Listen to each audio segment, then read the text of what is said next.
জ্ঞান অর্জন কিন্তু দুই প্রকার, একটা হলো ফরজে কিফায়া আর একটা হচ্ছে ফরজে আইন। ফরজে কিফায়া যেটা, অর্থাৎ কিছু মানুষ অর্জন করলেই হবে, তাহলে সবাই ভারমুক্ত হয়ে যাবে। আর ফরজে আইন যেটা, এটা প্রত্যেকের উপর অপরিহার্য। বিশেষ করে দিনের মৌলিক যে বিষয়গুলো, অর্থাৎ আমার দিনের পথে চলার জন্য, আমার ইমানের জন্য, আকীদার জন্য, আমল, আখলাক, মুআমালাত, একে অপরের সাথে লেনদেনের ক্ষেত্রে যে বিষয়গুলো প্রত্যেকের জন্য জরুরি, সে বিষয়ে জ্ঞান অর্জন করা আমাদের প্রত্যেকের উপর ফরজ। তো আমরা অনেক সময় একাডেমিকলি এই জ্ঞান অর্জনটা করতে পারি না, কারণ আমাদের দেশে শিক্ষার দুইটা ধারা আছে, একটা হলো জেনারেল, একটা হলো মাদ্রাসা শিক্ষা। তো যারা জেনারেলে যায় তারা ঠিকভাবে দিনের জ্ঞান অর্জনটা আমাদের হয়ে ওঠে না, আর করলেও হয়তো বা ব্যক্তিগত ভাবে বা এলোমেলো ভাবে হয়। তো তারবিয়া অনলাইন মাদ্রাসার যে ডিপ্লোমা ইন ইসলামিক স্টাডিজ কোর্সটা, এটা আলহামদুলিল্লাহ আমাদের যারা একাডেমিকলি জ্ঞান অর্জন করতে পারেননি, দিনী জ্ঞান অর্জন দিনের বিষয়ে, তাদের জন্য একটা সুবর্ণ সুযোগ। আলহামদুলিল্লাহ এই কোর্স অনেক আগে শুরু হয়েছে, করোনার সময় থেকে আমার জানা মতে। আমি অনেকদিনই ছিলাম, মাঝখানে ছিলাম না। তো ইনশাল্লাহ আমি আপনাদের সাথে থাকবো আমার আহ, নির্দিষ্ট কোর্স সিরাতুন নবী সাল্লাল্লাহু আলাইহি ওয়াসাল্লাম নিয়ে। আশা করছি আপনারা যুক্ত হবেন। এবং আমি মনে করি যে আপনারা শুধু নিজেরা নয়, নিজেরা শুধু না, বরং আপনাদের যারা পরিচিত আছে, আপনাদের আত্মীয় স্বজন বা বন্ধু বান্ধব, সবাইকে বলবেন কোর্সে অংশগ্রহণ করার জন্য। কারণ হচ্ছে এটা আমাদের উপর ফরজ, জ্ঞান অর্জনটা।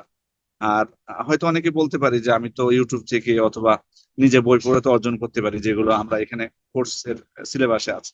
কিন্তু আসলে একটা বিষয় কি, ওই আমার পূর্বের এক ওস্তাদ বলছিলেন, বা আপনারা হয়তো শুনে থাকবেন, যে আসলে আমি যখন নিজে পড়ি একটা বই বা একটা লেকচার শুনি আলাদাভাবে, তখন তো শুধু লেকচারটা শুনলাম একবার, ব্যাস, সে পর্যন্তই।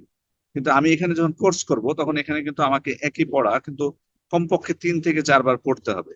কারণ আমি ক্লাসে শুনবো একবার, আবার পরবর্তী ক্লাসে যখন আমি জয়েন হব তার আগে আবার ওটা আমি পড়ে আসবো, আবার আমাকে মিড টার্মের সময় হয়তো বা পড়তে হবে, আবার ফাইনাল পরীক্ষার সময় আবার পড়তে হবে, এভাবে করে কিন্তু 3 বার বা 4 বার কিন্তু পড়তে হয়। এতে করে হয় কি, আমার যে মালুমাতটা যেটা আমি অর্জন করলাম, এটা কিন্তু আমার গেঁথে যায়, আমার মাথায় ঢুকে যায় এটা ভালোভাবে।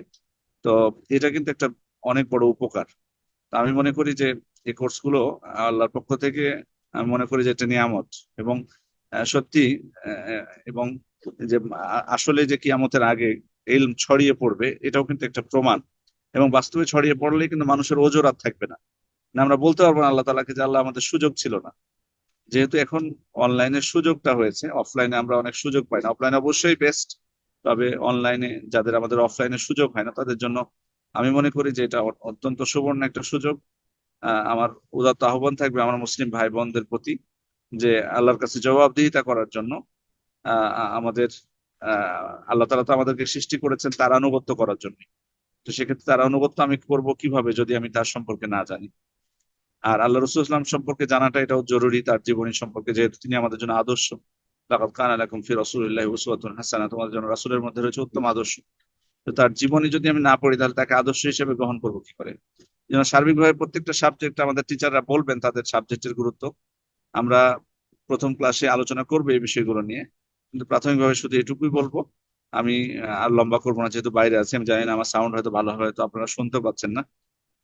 আমি সবাইকে উদাত্ত আহ্বান জানাবো, নিজে অংশগ্রহণ করুন এবং শুধু নিজের মধ্যে সীমাবদ্ধ রাখবেন না। এটা যেন এমনটা না হয়, অনেকে আমরা মনে করি যে আমি শুধু শিখবো, আমি অন্য কাউকে শিখতে দিব না, এটা যেন না হয়।